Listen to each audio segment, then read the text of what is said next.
Major cellular outages being reported nationwide. Still no explanation for the massive nationwide cell phone outage. The outage lasting for hours. Didn't have any service. Just 24 hours ago, users on one of the country's largest mobile networks were left unable to make even basic calls or send texts for half a day. Widespread cell phone outages all throughout the country. Millions of people unable to use their cell phones to make phone calls or even use their cell phones to get onto the internet. Information has surfaced pointing to the possibility of cyber attacks, which are responsible for the recent cell phone outages affecting millions of people. Now, in addition to cell phone outages, the problem can become much worse. If there were a cyber attack that started to target our electrical infrastructure, then that would be the next thing that would fail, and then we would be in the dark. And behind me are lithium iron phosphate batteries, and these lithium iron phosphate batteries are my whole home backup batteries, which are also connected to a solar array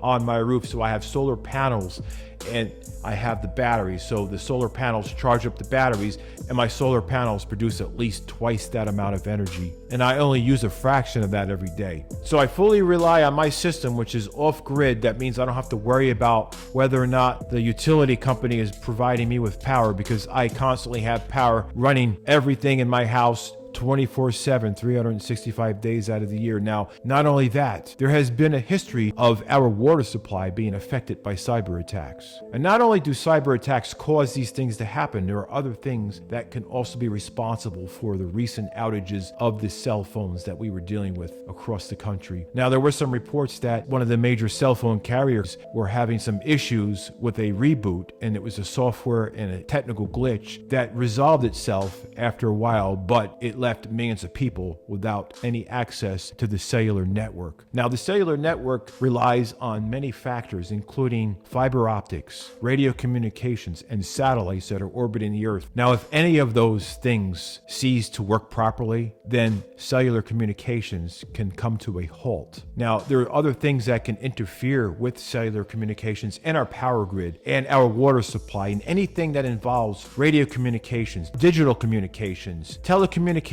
the internet, anything that relies on the technology that we have today to be able to communicate data, or our voice as well. If that is affected, then many things cease to operate. Our banking systems cease to operate. We won't be able to use our credit cards, our cell phones. Some of us won't even be able to use our vehicles, because a lot of those are tethered to the internet or satellites. And we have updates to our cars. The newer technology, newer vehicles have updates. Now, if there were to be a malfunction during an update, would your vehicle be bricked? Because if you interfere with an update on your Windows or your Mac computer, it's a possibility your computer becomes bricked and unusable because the update did not complete, and now you have data that is incomplete and your computer does not function anymore. So imagine if you're in the middle of getting an update in your vehicle, one of those over-the-air updates, and then all of a sudden it just terminates in the middle of the update. Can you use your car? Is it bricked? Now, the next thing that could be responsible for this widespread cellular network outage could be solar flares. Now, solar flares are very powerful storms on the sun, and they produce electromagnetic energy. Now, this electromagnetic energy is a very powerful form of radiation. The sun does produce ultraviolet radiation in addition to this electromagnetic energy that it creates. And we have a layer of protection that goes around our Earth that helps keep our Earth from being bombarded by excessive radiation from the sun. And when we have satellites up in space, those satellites are above that layer of protection, so there's a lot more exposure to the radiation from the sun, both the electromagnetic energy and the ultraviolet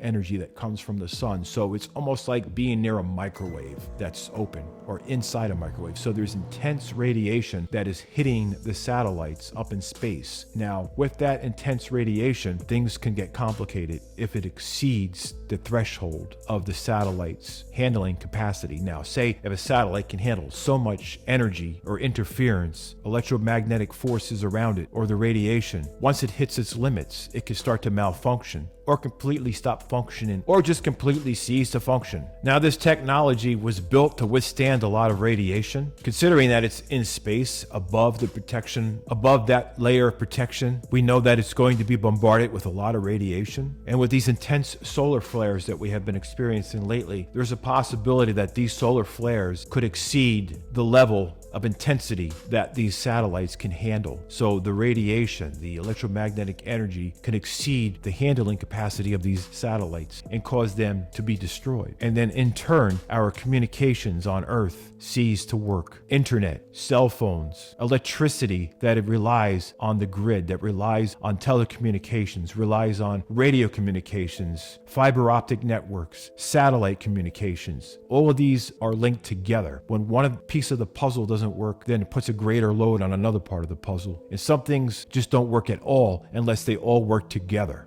Especially communicating in different parts of the world, we need to have all these pieces of the puzzle put together in our infrastructure to make it work out. Now, with the technology that we have today, we've come a long way. Years and years ago, we had analog communications when it came to cell phones, but now we have digital communications, so they're more secure when it comes to our data, our privacy. But the thought that somebody can infiltrate that and be able to access information from your phone, eavesdrop, hear what you're saying. So with all the technology, we have become dependent on satellites in radio communications. Now I have a room full of radios and I'm able to communicate all around the world. And at night on the HF band, which is high frequency, and also on the low frequency bands, you can hear a lot of static and interference. And if you turn on your AM radio, especially during the day, you're going to hear a lot of static. You're going to hear a lot of surges of static as well.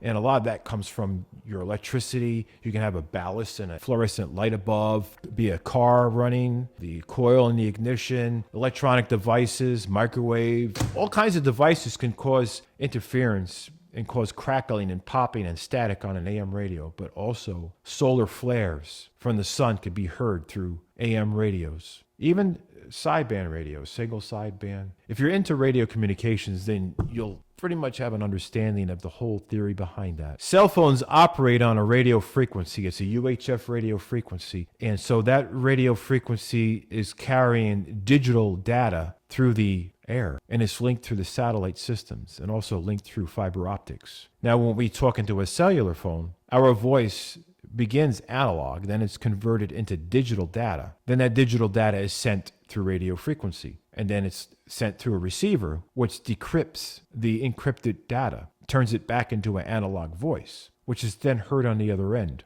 Now, when it's cyber attack, somebody's able to intercept that. Somebody's able to interfere with that. Somebody's able to shut that down. And somebody can also inject in something very harmful, such as a virus or anything, and cause a malfunction that could continue to carry on and possibly take a whole network down and cause it to be irreparable. I noticed that I did not have any cell phone service. I had the big SOS. So I decided to drive my car and drive around and see if I can reach another tower. And the problem just followed me. Then I realized that this is not just isolated to one cellular tower. This is something bigger. Now, the other concerns are if you have a newer vehicle that's tethered to the internet or satellite system, what happens when you're driving somewhere on a road trip and something happens, such as a cyber attack or a very intense solar flare? Are you going to be stuck somewhere on the side of the road because your vehicle starts to malfunction? Just think about EMPs, how EMPs can cause things to malfunction or destroy technology as we know it. The sun can do the same kind of damage with those solar flares. So if it's not solar flares we got to worry about, then it's some kind of cyber attack. So it's either the act of some malicious person who has nothing better to do but try to get attention, or it's possible that it's just the act of nature, our sun. Let me know in the comments what you think it possibly could be. Is this the result of the solar flares, or was this a cyber attack? Now, there has been some big investigations, and there's some federal investigations involved to see exactly what has caused this issue. And of course, some information surfaced about just some technical issues with one of the cell phone carriers. And if it happens again, then we'll know that this is becoming to be a pattern, and this could be the beginning of something much bigger. And my big question to you is, are you prepared for what could potentially be up ahead? If this was the sign of something that's going to be much bigger, let me know. So this is a lot of energy that's being stored from the sun. And so if there was ever a power outage in my community, I would never know. So that's one of the big concerns when it comes to our technology. The concern is, how secure is our technology? Can it be compromised? Can somebody attack the system, hack into the system, and render it useless. You have to have a backup plan. Think about what could potentially happen. Think about what potentially can happen in the future. Are we going to be safe from are we going to be safe from future cyber attacks or any other things that could affect our communications, our water supply, our electricity supply? To be off the grid totally, then you would need to have well water, have battery backup, solar power. Solar power could be good for 25 to 30 years, no problem, but it can go beyond that. As far as battery backup, you might get a good 15 years out of backup batteries. After that, degradation takes place. Then you're not able to store as much energy as the years go by past that point, but you're still able to make use of it. And now these are lithium iron phosphate batteries. So these are much safer to have in your house instead of having lithium ion batteries that could potentially burst in flames due to thermal runaway.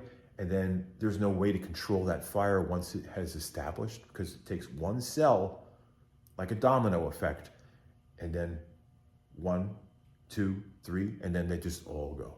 And then putting out a fire with water would be the biggest mistake. But with these lithium iron phosphates, they are much safer. So that's why I have them in my garage. And I once had a Tesla, but that's a whole other story. But the vehicle I have now, I don't want to really share what it is, but it does rely on technology. It does rely on the cellular network for updates.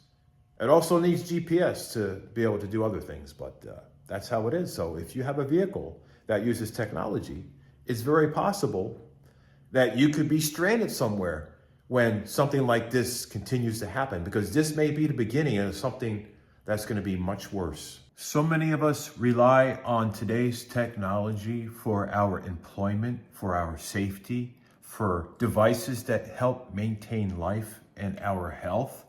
There are so many things that involve advanced technology, things that need energy to operate.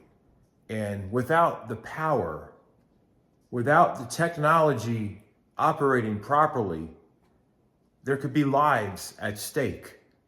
There could be people that will be suffering because they may be under some kind of pain management. And there could be some procedures that need to be done that involve technology to preserve or protect people's lives. And without that technology operating properly, many lives that could have been saved cannot be saved. There's a luxury that's coming from our technology, but there's also a necessity. There's something that we need.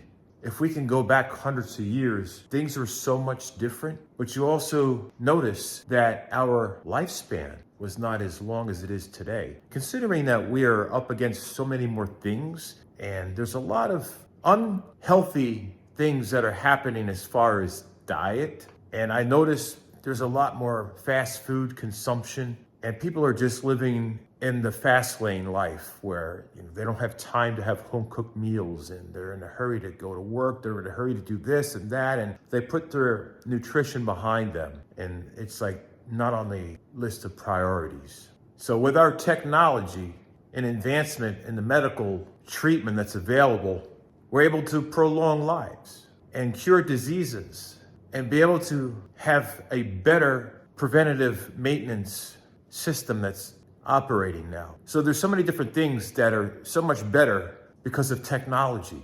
Transportation utilizes the technology that we have. Going across the country, flying here and there, it all involves the technology. And so my concerns are if some powerful EMP takes out our technology, or some powerful solar flares from the sun destroy our satellites, or if there are cyber threats or cyber attacks, all these things that could affect our technology could set us back and cost many people their lives. So this is something that we should all take seriously, and prepare yourself for the unexpected. Prepare yourself for what could be lying ahead, because we cannot predict the future. We don't know what's going to be happening tomorrow or next week or years ahead. We can only be prepared for it by planning ahead, by doing the things that can keep us from being blindsided from whatever may happen in the future. I try to make my home future-proof with the technology, and I wanted to make sure that I had power, that I could be able to run my home in absence of the power grid. That way, I don't have to rely on the power grid for keeping my food refrigerated, keeping the air climate control in the house comfortable, or running any medical devices that may be needed in the future, and all the other necessities, including running a business. So I wanted to make sure that I had continuous power, regardless of what happens with solar flares or cyber threats or attacks on our communications infrastructure or technology. And another thing that's scary is if you have a vehicle such as a Tesla or any vehicles that have self-driving capabilities, what if there were some cyber attacks that were able to control those vehicles, and then now you're not driving it, but the person who has somehow hacked into your vehicle has full control? And that's a scary thought with some of these autonomous vehicles, these self-driving vehicles. If they were to be compromised by some kind of hacker or someone who knows how to manipulate the data or somehow get into those systems, it's just a scary thought to think what can happen to those vehicles, especially if you're in those vehicles at the time such thing happens. So that's another thing to consider when having something that relies on technology. Anyway, I hope all of you stay safe out there. If you like this kind of content or any variety of content that I share on this channel, be sure to smash the like button and subscribe. It's not limited to just the news or things about solar flares or radio communications or the most recent thing that was happening last month about aliens. It's not just about that. It's about a variety of everything. So consider that before subscribing. Just understand it's not going to be just stuck into one category. So if you subscribe and check out my other videos to see if you like the kind of content that I have on this channel in addition to this particular video. And if you do like that, then subscribe. Anyway, take care and be safe.